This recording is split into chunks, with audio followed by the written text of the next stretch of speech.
Right ఇటు Kurnool bus ప్రమాదానికి ఎవరైతే కారణమయ్యారో బైకర్ సీసీ ఫుటేజ్ అయితే ఒకటి లభ్యమైనట్టుగా తెలుస్తుంది. దీనికి సంబంధించి పూర్తి డీటెయిల్స్ మా కర్నూలు ప్రతినిధి మధు అందిస్తారు. మధు, ఇప్పటివరకు అయితే మనం ఒక కోణం చూస్తాం. ఇప్పుడు ఎవరైతే బైకర్ ఉన్నారో ఈ ప్రమాదానికి కారణమైన బైకర్ అతను మద్యం తాగినట్టుగా కూడా తెలుస్తుంది ఆ విజువల్స్ లో. సో ఇంకా ఎలాంటి అంశాలు బయటకు వచ్చే అవకాశం ఉంది? ఇప్పుడు సీసీ ఫుటేజ్ ఒకటైతే బయటకు వచ్చింది.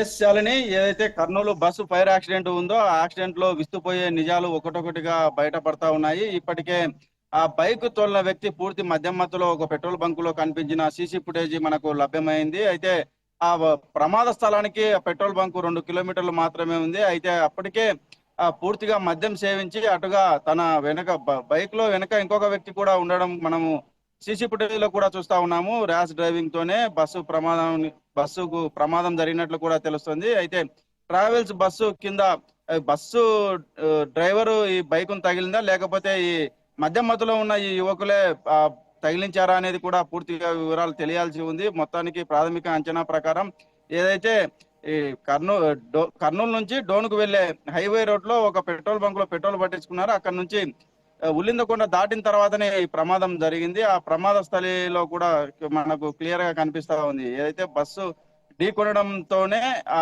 వ్యక్తి అక్కడికక్కడే మృతి చెందాడు. ఆ బైక్ కూడా ట్రావెల్స్ బస్సు కింది భాగంలో ఇరుక్కొని పోయింది. కొద్ది దూరం జర్నీ చేశారు. ఆ జర్నీ చేసిన సమయంలోనే బైక్ లోంచి పెట్రోల్ లీక్ అయి మంటలు కూడా వచ్చినట్లు కూడా తెలుస్తుంది.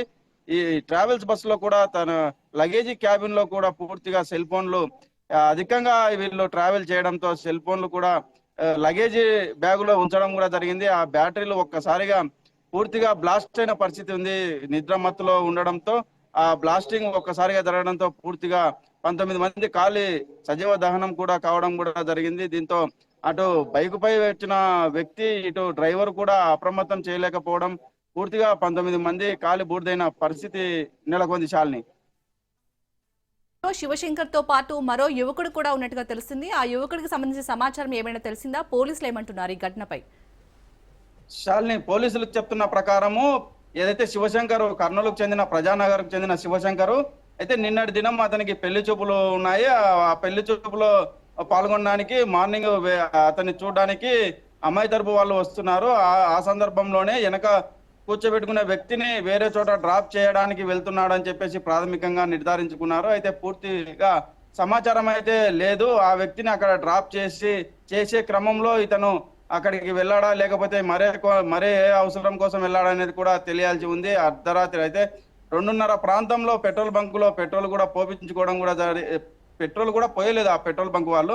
అక్కడికి వెళ్ళి ఇతను ర్యాష్ డ్రైవింగ్ తో వెళ్ళాడు. అక్కడే స్కిడ్ కావడం కూడా జరిగింది. వాళ్ళు పెట్రోల్ కూడా పోసేందుకు నిరాకరించడం కూడా జరిగింది. అక్కడి నుంచి మరి హైవే ఎక్కి హైవేలో ఈ ప్రమాదం చోటు చేసుకుంది. మొత్తానికి ఈ మద్యం కారణం అని చెప్తున్నారు. శాలిని, అలాగే మధు, ఇక్కడ శివశంకర్ పెట్రోల్ బంక్ దగ్గరే స్కిడ్ అయి పడిపోయాడు. మనం చూసాం విజువల్స్ లో, అంటే సీసీటీవీ ఫుటేజ్ లో తెలుస్తుంది. కాకపోతే అంటే ప్రమాదం జరిగిన స్పాట్ కి జస్ట్ 2 కిలోమీటర్ల దూరంలో ఉన్న పెట్రోల్ బంక్ విజువల్స్ ఇవి. సో ఈ విజువల్స్ బయటకు వచ్చాక పోలీసులు ఇంకా ఎలాంటి కీలక విషయాలు బయటపడే అవకాశం ఉంది, ఏమంటున్నారు?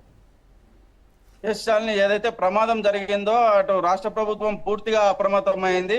ఒక 2 కిలోమీటర్స్ లోపలనే కాదు, డోన్ నుంచి కర్నూలు వరకు ఏ సంఘటనలు జరిగాయి ఆ టైంలో అనేది పూర్తిగా పెట్రోల్ బంకుల్లో కానీ హైవేల్లో ఏర్పాటు చేసిన సీసీ కెమెరాలు కానీ పూర్తిగా సమాచారాన్ని అయితే సేకరిస్తున్నారు. అయితే నిన్నటి నుంచి ఒక టీంలు కూడా దీని ప్రమాదం ఎలా జరిగిందని నిర్ధారించేందుకు ఒక ప్రత్యేక బృందాలు కూడా దీనికి కేటాయించడం కూడా జరిగింది. అటు ట్రావెల్స్ బస్సులో ఎంతమంది ప్రయాణం చేశారో, ఆ బస్సులో ప్రయాణించిన వాళ్ళు ఎవరు, వారి బంధువులు ఎవరు, ఎంతమంది దీంట్లో చనిపోయారో అని పూర్తిగా ఒక బృందాన్ని ఏర్పాటు చేసి ఆ పరిశీలన అయితే చేస్తున్న పరిస్థితి అయితే ఇందులో భాగంగానే ఆ పెట్రోల్ బంక్ సీసీ ఫుటేజ్ కూడా బయటికి రావడం కూడా జరిగింది.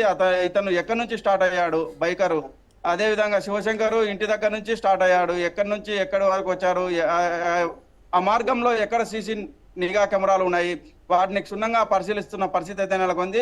తాజా సమాచారం ప్రకారం బస్సు నడిపిన బస్సు డ్రైవర్ కూడా పోలీసుల అదుపులో ఉన్నట్లు కూడా తెలుస్తుంది. అతన్ని పూర్తిగా విచారిస్తున్న పరిస్థితి. బస్సు డ్రైవర్ కూడా నకిలీ సర్టిఫికెట్లు ప్రొడ్యూస్ చేసి డ్రైవింగ్ లైసెన్స్ పొందినట్లు కూడా మనకు సమాచారం అందుతుంది. తాను చదివింది 5వ తరగతి అయితే 8వ తరగతి సర్టిఫికెట్ చూపించి లైసెన్స్ పొందాడు. 2004లో కూడా ఒక ప్రమాదం చేశాడు. ఆ ప్రమాదంలో క్లీనర్ మృతి చెందాడు. డ్రైవరు అక్కడి నుంచి తప్పించుకోవడం కూడా జరిగింది. ఇదే నేపథ్యంలోనే ఇప్పుడు ప్రమాదం జరిగింది. ఆ ప్రమాద సంఘటనలో అక్కడ ఉండే ప్రయాణికులను అప్రమత్తం చేసేది పోయి ఇతను పూర్తిగా పారిపోయిన పరిస్థితి అయితే ఉంది. అతను కనిపించకుండా పోయాడు.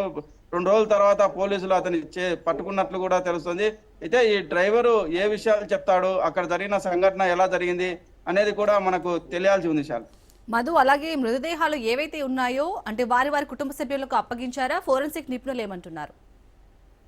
టోటల్ గా నిన్న జరిగిన సంఘటనకు డాక్టర్స్ బృందం అక్కడికే చేరుకొని ప్రమాద స్థలికే చేరుకొని అక్కడ ప్రత్యేక శిబిరాలు ఏర్పాటు చేసుకుని ఏదైతే బాడీస్ ఉన్నాయో 19 బాడీలను ఒకే చోట పోస్ట్ మార్టం కూడా చేయడం కూడా జరిగింది. ఆ బాడీలను కర్నూలు సర్వజన వైద్యశాలకు తరలించారు. అక్కడ నుంచి వారి బంధువులకు కూడా సమాచారం అందజేస్తా ఉన్నారు. అక్కడ బాడీలకు ఉండే గోల్డ్ కావచ్చు, వాచెస్ కావచ్చు, గుర్తులు ఏమైనా ఉంటే ఇవి మీ బంధువులు అక్కడ ఒక ఏర్పాటు చేశారు. వాళ్ళు ఎవరి ఆర్నమెంట్స్ ఎవరు ఉన్నాయని చెప్పేసి కూడా గుర్తించే పనిలో ఉన్నారు. దీంతో పాటు శాంపిల్స్ కూడా సేకరించారు. ఇప్పటి వరకు 11 మంది బ్లడ్ రిలేషన్ శాంపిల్స్ కూడా సేకరించడం కూడా జరిగింది. మొత్తం 19 మంది ఫ్లోరెన్సిక్ ల్యాబ్ కు అమరావతికి పంపించడం జరిగింది. 11 మంది వ్యక్తులవి ఇక్కడ బ్లడ్ రిలేషన్ వాళ్ళు శాంపిల్స్ సేకరించారు. మిగతా వారు శాంపిల్స్ సేకరించే పనిలో ఉన్నారు. దాదాపు 48 అవర్స్ అవుతుంది ఆ రిపోర్ట్స్ రావడానికి.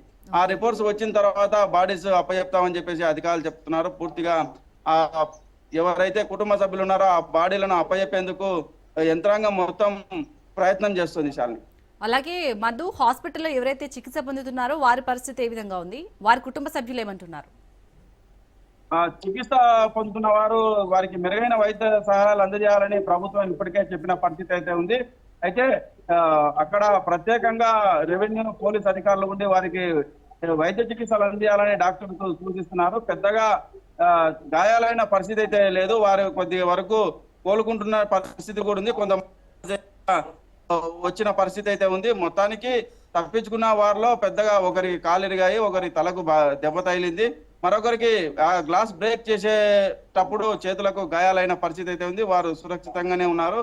ఈ కాలి బూడిదైన వారు వారి బంధువులు రోదనలు ఆసుపత్రి ఆవరణంలో మిన్నంటున్నాయని చెప్పవచ్చు. ఇప్పటికే ప్రమాదం జరిగి 24 గంటలు దాటిపోయింది. ఆ రిపోర్ట్స్ రావడానికి తమ కుటుంబ సభ్యులు ఎవరని తెలియడానికి మరొక 48 గంటలు పడుతుందని చెప్పేసి వైద్య బృందం కూడా చెప్తున్నారు. అయితే దీంతో అక్కడే పడిగాపులు కాస్తా ఉన్నారు. తమ వారి భౌతికాయాలు అందజేస్తే తాము దహన సంస్కారాలు చేసుకుంటామని చెప్పేసి ఆ భౌతికాయాల కోసం అక్కడే ఆగిన పరిస్థితి ఉంది శాలిని. అలాగే మధు, ఇక్కడ అంటే మధ్యలో తాగి స్పీడ్ గా నడపడం వల్ల కూడా ఈ ప్రమాదం జరిగి ఉండొచ్చు అనేది ఒక అనుమానం అయితే వ్యక్తమవుతుంది. సో ఇప్పటికైనా ఏవైతే హైవేస్ ఉన్నాయో హైవేలో కూడా ఇటు డ్రంక్ అండ్ డ్రైవ్ టెస్ట్ నిర్వహించే అవకాశం ఉందా? ఎందుకంటే ఇలాంటి ప్రమాద తీవ్రతను తగ్గించడానికి. ఖచ్చితంగా శాలిని, ఇప్పటికే అటు కర్ణాటక, ఇటు తెలంగాణ, ఏపీ ఇది జాతీయ రహదారి హైదరాబాద్ నుంచి బెంగళూరుకు వెళ్లే జాతీయ రహదారిలో మొత్తానికి ప్రమాదాలు చోటు చేసుకుంటున్నాయి. ప్రమాదాలు జరగకుండా ఒక సమీక్ష సమావేశం నిర్వహించాలి, ఉన్నత స్థాయి మంత్రిమండలి సమావేశం కూడా నిర్ణయించాలని చెప్పేసి 3 ప్రభుత్వాలు భావిస్తున్న పరిస్థితి నెలకొంది. ఇప్పటికే కర్నూలు పోలీసులు హైవేల్లో పెట్రోలింగ్ వాహనాలను కూడా ఏర్పాటు చేశారు. గతంలో కూడా ఈ ప్రమాదాలు ఎక్కువైన సందర్భంలో భారీ వాహనాలను ఒక చోట ఆపి ఒక టీ స్టాల్లో అక్కడ వారికి వాటర్ ఇచ్చి నిద్రమత్తులో ఉన్న వారికి ఫేస్ వాష్ చేసుకొని టీ తాపించి పంపించే కార్యక్రమాలు కూడా చేశారు. అయితే ఇలాంటి పెద్ద సంఘటన జరగడంతో ఇప్పటికే పోలీసులు అప్రమత్తమైన పరిస్థితి అయితే ఉంది. ఏదైతే తెల్లవారుజామున ఉంటుందో డ్రైవర్స్ కు ఒక చోట వెహికల్స్ ఆపుకునే చోట ఆపి వారికి ఫేస్ వాష్ చేపించి మళ్ళీ తిరిగి పంపించే ప్రయత్నం కూడా చేస్తామని చెప్తున్నారు శాలిని. మధు, మనం ఇవాళ మార్నింగ్ కూడా చూసాం కర్నూలులో కూడా ఇంకో ఘటన జరిగింది. బట్ డ్రైవర్ చాకచక్యం వల్ల ఆ ప్రమాదం తప్పింది అనుకోవచ్చు. మరి ఇప్పటికైనా అంటే కర్నూలులో ఎక్కువగా ఎలాంటి ఇన్సిడెంట్స్ జరుగుతున్నాయి? పోలీసులు ఇంకా కట్టుదిట్టమైన చర్యలు చేపడుతున్నారా ప్రమాదాల తీవ్రత తగ్గించడానికి?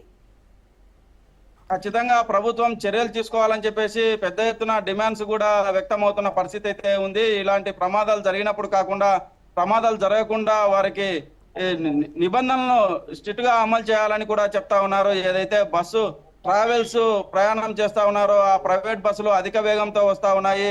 బస్సులో కూడా సేఫ్టీ ప్రికాషన్స్ తీసుకోవడం లేదు. ఏదైతే ప్రయాణికులను మామూలుగా తీసుకొని వెళ్లాల్సిన బస్సు ఈ సెల్ ఫోన్ ను ఎలా తీసుకెళ్తుంది, లగేజ్ తీసుకొని వెళ్ళడంతోనే ఇది ఒక్కసారిగా బ్లాస్ట్ అయింది.